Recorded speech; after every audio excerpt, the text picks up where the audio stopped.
He is one of the most influential game creators in the world. Will Wright's a major inspiration. And from the very beginning, he had a mission. He was always very curious, very inventive. He was into everything. But hardship would strike at an early age. My father died when I was 9, at which point we moved to Louisiana, where my mother grew up, and was raised there. And his mother became his inspiration. She bought my first computer, and I don't think she understood what impact that was going to have on my life. I certainly didn't. He is a man who takes chances. Will is probably one of the most creative and intelligent people in the industry. He never goes by formula, never follows the crowd. Who refuses to take no for an answer. They just didn't want to publish it, so it kind of sat on the shelf. And they're like, no one's going to buy this. This game's not going to be very popular. He had his own doubts. I didn't really think it would be that popular. I was thinking it might appeal to some strategy game people, maybe some architects. But never let go of a dream. It is now officially the biggest selling PC game of all time. It is a phenomenon of incredible proportions. This is the story of Will Wright, the man behind The Sims. It's a license to print money. That's what it is.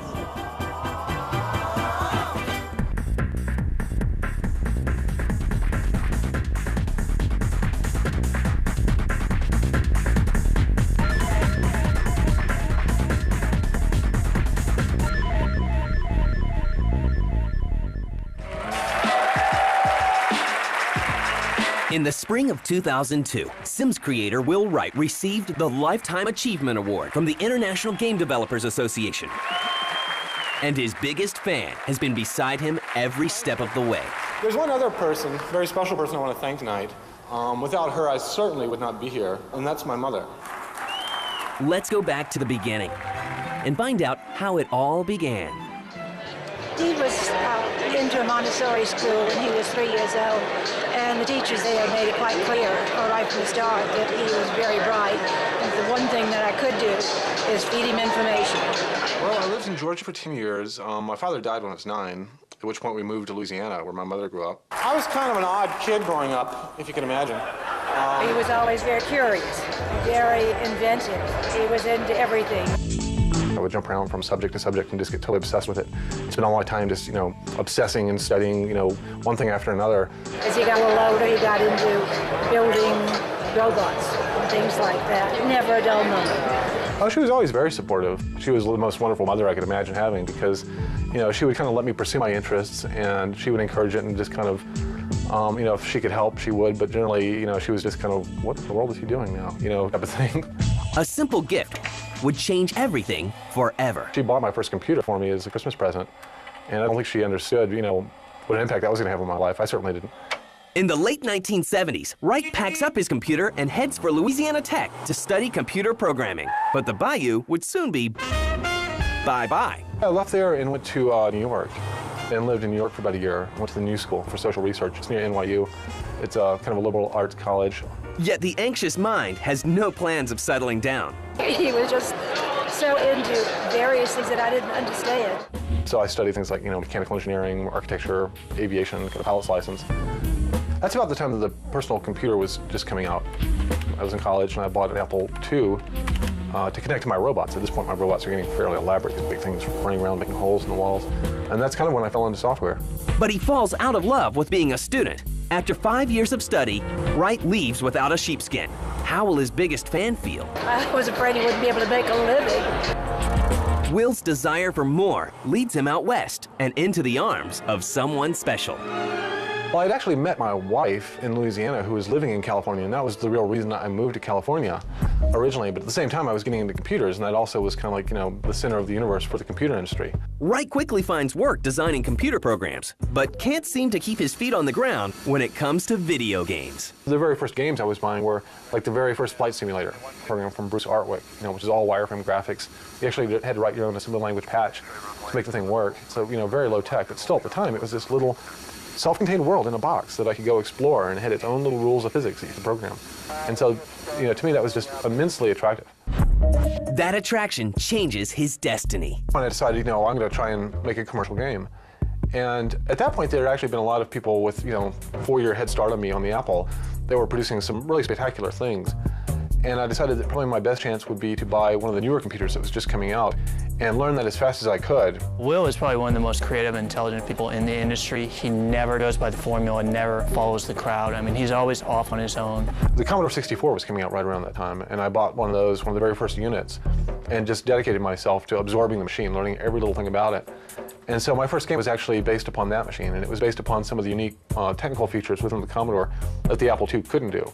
And well, moms will be moms. I thought he should go get a job. I really didn't approve of that because I didn't understand the whole field. But when there's a will, there's a way. I had something fairly playable within about, maybe 5-6 months. And I was living in California then, and so I, looked around and found that, a lot of the game publishers were right around me in that area, and I knew that. So I drove to like 3 of them and showed them this game that I was working on. I actually went to Electronic Arts, Creative Software, and Broderbund. And he gets his first bite when Broderbund snaps up the rights to his very first game. Well, in Wright on Bungeling Bay, basically you were flying over these islands in this helicopter and bombing these factories, and there was this whole production thing going on, and this underlying simulation of this economy that you were trying to disrupt with your bombing. To create this game, one of the things I had to do is I had to make a little kind of tool program to scroll around and draw the islands. I would draw the coastlines and the roads and the little buildings. Toward the end of the project, I was actually having more fun building these islands and designing them than I was bombing them in the real game.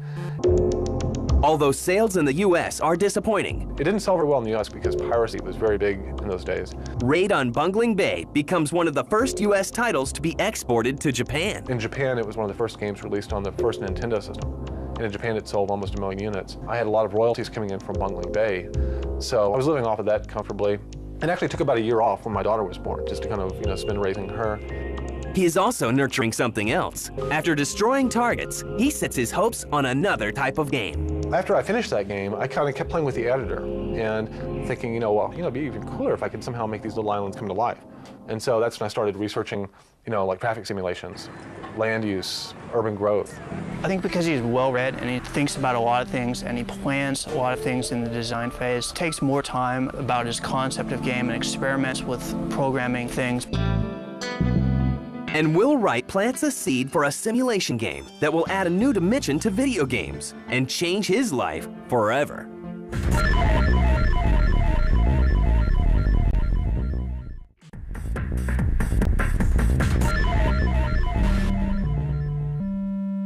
By the late 1980s, Will Wright has already created the successful video game Raid on Bungeling Bay and is hard at work on his second title for Broderbund. It's an unusual type of game that blurs the line between virtual and reality. And all of a sudden, I had this little guinea pig of a city that I could kind of experiment and poke and prod. Wright continues working on the game for the Commodore 64. At some point, I realized that I had kind of gone, past the point of no return. I was putting so much effort into this thing that, wow, this could be a product, somehow.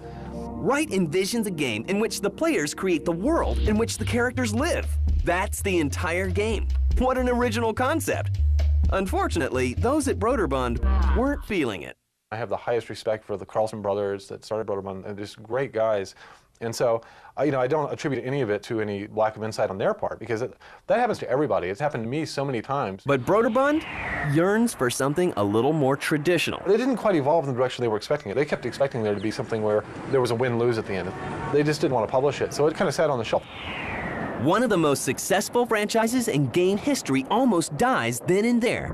But a fateful meeting leads to some divine intervention. I met Jeff Braun at some computer thing, and I showed him the game.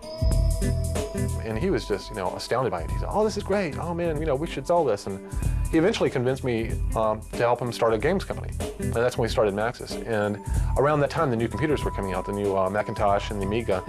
And so we hired a few programmers, and I redesigned the game for those computers. And if you told a programmer, this is what I want to do and I want this to happen, they're going to say, okay, give me $100 million in 100 years and I can make that happen, because it's just so unreasonable.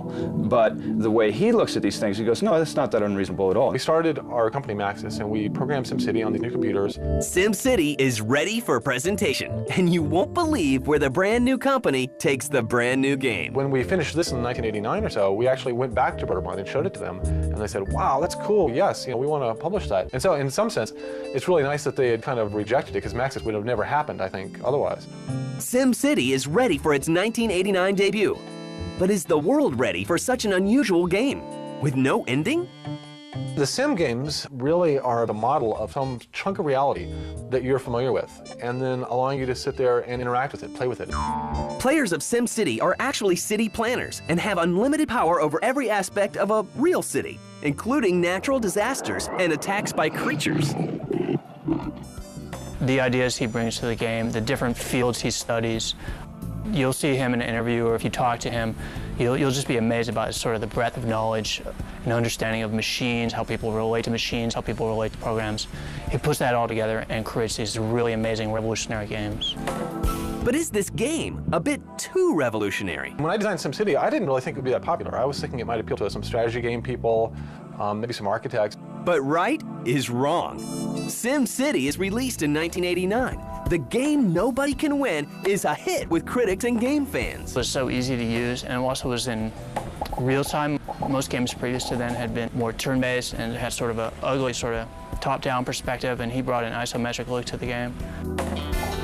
The game is a major success with the ladies, who make up 35% of the loyal players. I was really amazed at the broad appeal it had, because again, to me it felt like this kind of techie, strategic thing. But I think something about the fact that we took a strategy game and we based around something that everybody knew about, like traffic, buildings coming up and land values changing. The game embraces many of the founding partners' beliefs. Its messages promote protection of the environment. And the game is pro-mass transit. You think that building more roads will solve traffic, but in reality, building more roads tends to breed traffic. And you have to kind of play a dynamic simulation to understand, the wheres and wherefores of why that happens. So I'd kind of say that's the essence of what the sim games are to me. The game becomes the godfather to a brand new category. I think the first time I heard about the term God games was we came out with SimCity, and right around the same time, Peter Molyneux came out with Populous. When people saw that both of these games, kind of had this overarching control of these little societies, there's obviously some commonality between these two things. Let's call it God games. Over the next few years, various Sims titles follow the original game. Although the disappointing sales of SimEarth, released in 1990, are attributed to its 220-page manual, other updates are more successful. Still, fans remain loyal to the original release that goes on to sell millions of units. But for the creator of this virtual world, there are some very real things in the game that truly hit home. Well, actually, we lost our home in the Oakland Hills fire in '91. Not too long after that, actually, I started working on SimCity 2000. And so one of the scenarios I designed for SimCity 2000 was the Oakland Hills scenario. And in fact, there's a little map showing where my house is on the map. And I could replay the scenario and put the whole Oakland Fire Department around my house. And the rest of Oakland would burn down, but my house would be saved. It's almost kind of a catharsis, being able to replay this aspect of my life in the game. SimCity 2000 is released in late 1993 and has an abundance of new structures. SimCity players can move their cities into the new game for enhancement. It's a hit. The game with no winner consistently ends up a winner. And so the sim games, I think, are much more over here in the hobby arena. I think hobbies are something that a lot of people spend a lot of time and effort on, but they don't have closure. They're more about skill, they're more about creativity. In the spring of 1996, the Sim franchise sells its 3 millionth game. More than 50 websites run by fans of the game are running worldwide. And it's just like a real community. You go outside and there's huge diversity of both, form and theme and function. In July 1997, game giant Electronic Arts announces the purchase of Will Wright's company, Maxis, for a reported $125 million. EA persuades Wright to stay on board by promising that he'll get to develop a pet project, a game that will simulate the behavior of a human family. That was a little side project he had been working on for several years. And after he had sold Maxis to Electronic Arts, and nobody at EA, like the corporate higher-ups, weren't too keen on the game. So Wright continues the Sim magic and the money train for new boss EA with SimCopter in 1998. SimCity 3000 ships more than 1 million copies in just 10 months after its 1999 release. Wright uses his clout to push for the release of his pet project. He stuck with it, and because he was Will Wright, he had had his success with SimCity. He was able to, look, I really believe in this game, I want to do this game, well, let's publish this game, see what happens. But not even Will Wright is prepared for what will happen next.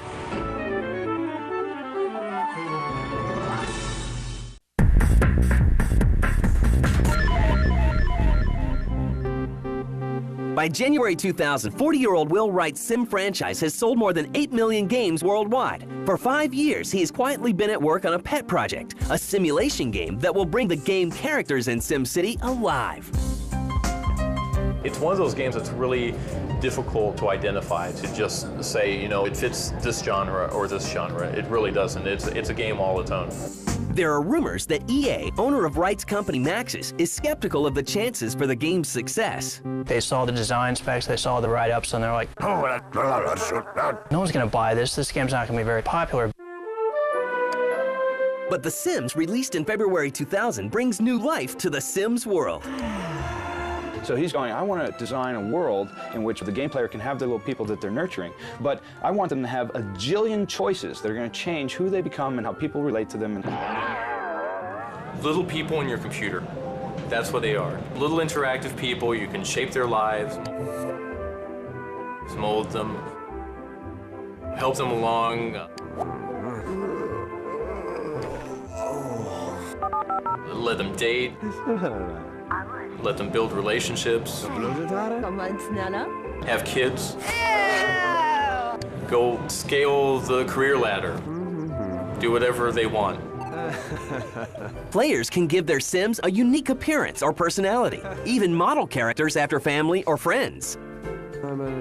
Sims communicate in gibberish. But you don't actually hear the words of their conversation. The sound effects, though, convey emotion.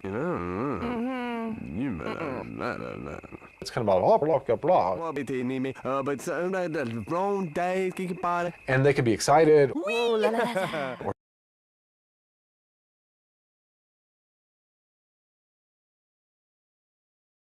is entirely in your imagination.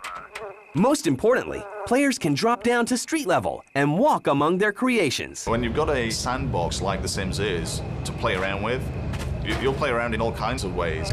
Although they are a bit self-directed, the real fun is in the directing of their little lives. These tiny critters even exhibit human traits, like love and jealousy. Hey.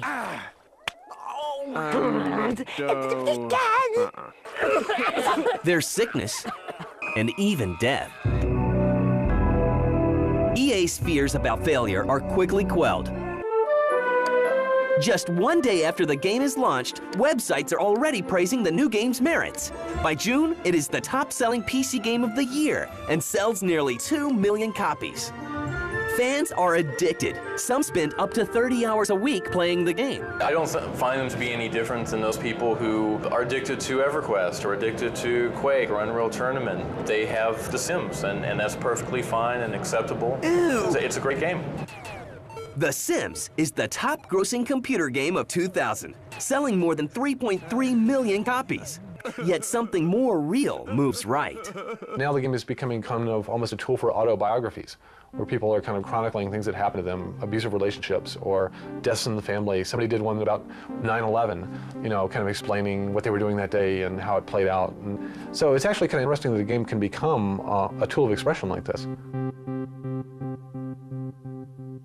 When I started The Sims, I mean, the very first thing I wanted, you know, from step one, was to make the game very expandable.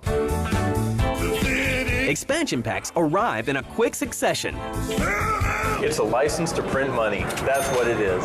EA should be so happy with him because each and every one comes out and it just sells 1 million of them. The expansion pack is just a real sort of good example of how ongoing the popularity of The Sims is. There is Sims Vacation, which you can take your Sims on vacation. You can actually go out on a date, go to a restaurant, go to a club afterwards, and it's all about coming to that moment where all of a sudden the crowd separates and it's just the two of you. You share a romantic kiss.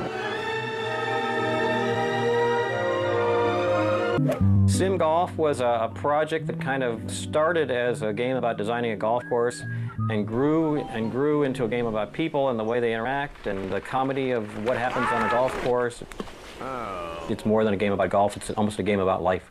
And for the game about life, well, that franchise has sold more than 20 million units worldwide. And Will Wright seems to have created a game that may never end. I'm not sure that there is anybody that hasn't heard or played The Sims right now. It is now officially the biggest selling PC game of all time. It is a phenomenon of incredible proportions. How will keep the success coming? We're all looking forward to the PS2 version and the much anticipated online version. Sims Online, we'll have to see. It is kind of staggering to think that if you give all these people that are interested in The Sims the tools to go create their own online world, who knows what's going to happen. It could be incredibly successful, or it could fall flat. Ow! It is going to be a real experiment, but the Sims phenomenon has legs. His major contribution would be that he's helping to broaden the industry apart from its more narrow appeal and the more narrow demographic. Although he has inspired those in the gaming industry, Will Wright's a major inspiration. He really blazed a trail with SimCity. and has fans around the globe, there is nobody on the planet that is more proud than his very own mother. He doesn't brag about anything. I have to twist people's arms to find out about the different awards he's won. She didn't really care what I did as long as I enjoyed life. And, you know, that was probably the best lesson that she ever taught me. I think that, you know, just the fact that I'm happy, you know, is her probably biggest reward.